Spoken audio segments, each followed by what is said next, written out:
kami dari kelompok 10 beranggotakan Munadil Munif, NIM 2019-07, Ikhlasul Amal 2019-066, Muhammad Asriyandi Muali 2016-336. Tujuan pengujian. Pengujian pengendalian atau test of control yaitu untuk menentukan efektivitas perancangan dan operasi pengendalian internal.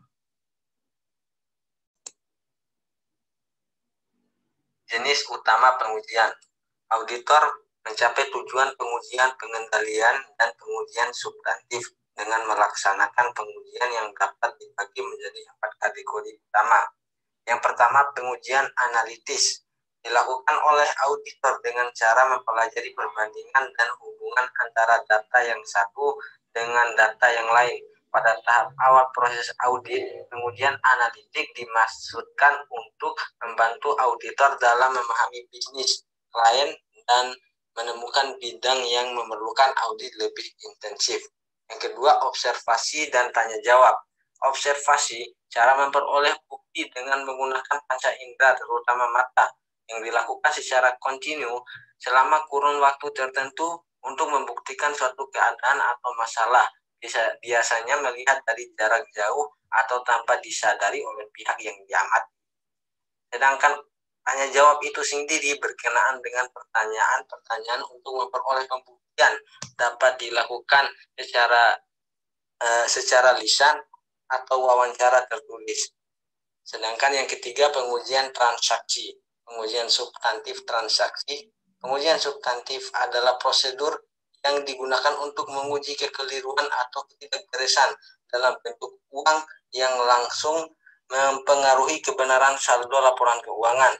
Dan yang keempat, pengujian saldo. Pengujian terinci atas saldo memusatkan perhatian atas saldo-saldo akhir buku besar untuk laporan realisasi, pendapatan, dan belanja serta neraca. Contoh pengujian terinci atas saldo termasuk konfirmasi untuk saldo piutang, pemeriksaan fisik persediaan, dan pemeriksaan kontrak utang dengan pihak lain.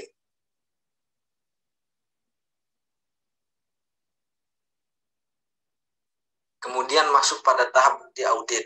Bukti audit merupakan semua media informasi yang digunakan oleh auditor untuk mendukung argumentasi pendapatan atau kesimpulan dan rekomendasinya dalam meyakinkan tingkat kesesuaian antara kondisi dan kriterianya. Berikut jenis bukti audit. Yang pertama, pengujian fisik, physical examination, merupakan bukti yang diperoleh lewat pemeriksaan secara fisik atau lewat perhitungan oleh auditor terhadap harta perusahaan. Misalnya uang tunai, surat berharga, barang persediaan. Yang kedua, konfirmasi, merupakan bukti yang didapatkan lewat penegasan dari pihak ketiga sebagai jawaban atas permintaan informasi yang berkaitan dengan asersi manajemen dan tujuan audit.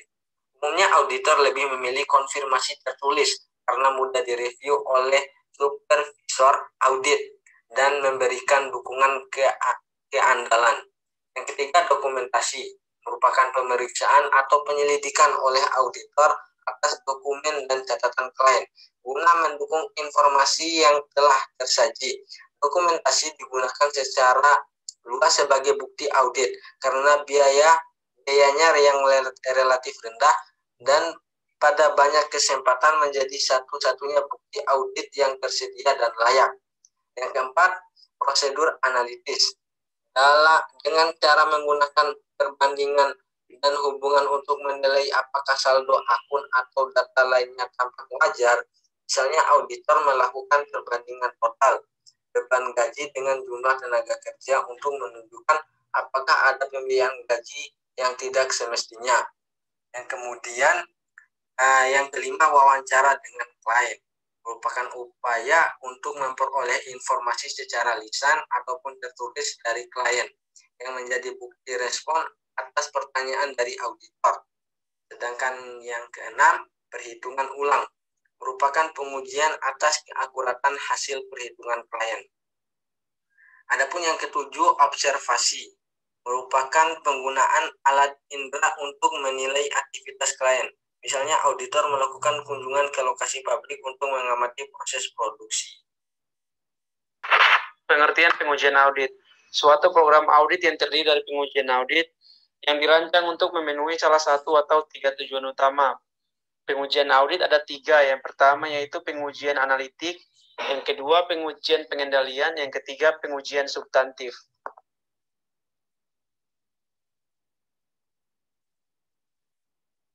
Pengujian analitik.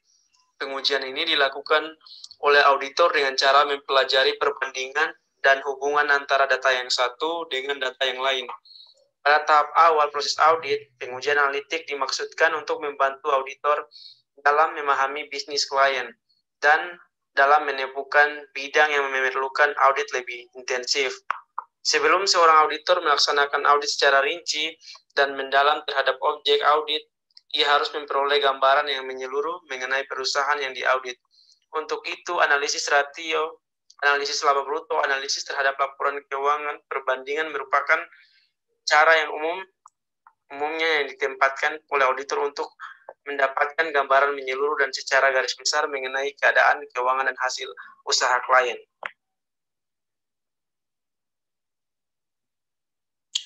Yang kedua, pengujian audit atau test of control. Pengujian pengendalian merupakan prosedur audit yang dirancang untuk memverifikasi efektivitas pengendalian interklien. Pengujian pengendalian terutama ditujukan untuk mendapatkan informasi mengenai yang pertama adalah frekuensi pelaksanaan aktivitas pengendalian. Yang kedua, mutu pelaksanaan aktivitas pengendalian. Dan yang terakhir, karyawan yang melaksanakan aktivitas pengendalian.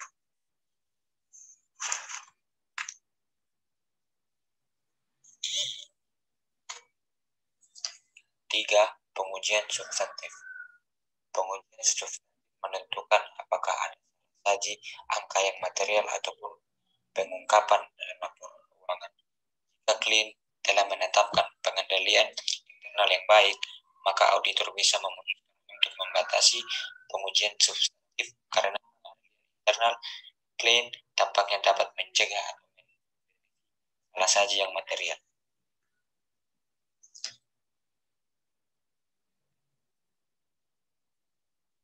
Pengujian substantif kesalahan moneter yang terdapat dalam informasi yang disajikan dalam laporan keuangan kemungkinan terjadi karena kesalahan dalam penerapan prinsip akuntansi berterima umum di Indonesia.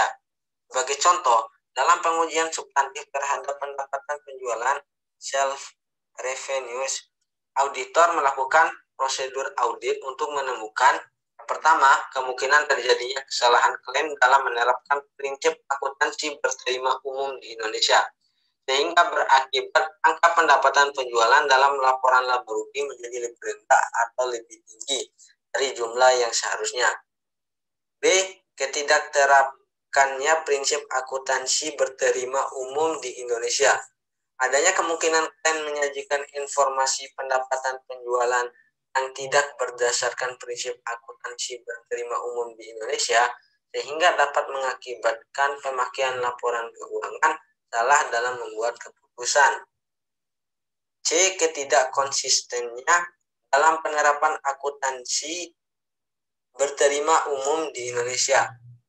Kemungkinan klien mengubah prinsip akuntansi yang digunakan dalam menyajikan angka pendapatan penjualan dan tidak memberikan pengungkapan mengenai akibat perubahan penerapan prinsip tersebut terhadap angka hasil laba bersih. Sehingga hal ini mengakibatkan tidak dapat diperbandingkannya laporan keuangan klien tahun yang diaudit dengan laporan keuangan klien yang disajikan dalam tahun sebelumnya. D. Ketidakdapatan pisah batas (cut-off) pencatatan transaksi. Kemungkinan klien melakukan pisah batas atau cut-off transaksi penjualan tidak tepat atau tidak konsisten dengan yang digunakan dalam tahun sebelumnya. E. Perhitungan penambahan, pengurangan, pengalian, dan pembagian. Kemungkinan terjadinya kesalahan moneter dalam menyajikan angka pendapatan penjualan karena terjadinya kesalahan pekerjaan clerical works. F. Pekerjaan penyalinan, penggolongan, dan peringkasan informasi. Kemungkinan tidak cukupnya pengungkapan dari klien yang seharusnya dicantumkan dalam laporan keuangan yang dapat mengakibatkan pemakaian laporan keuangan salah dalam mengambil keputusan. Kemudian yang terakhir G. Pencantuman pengungkapan disclosure untuk unsur tertentu dalam laporan keuangan.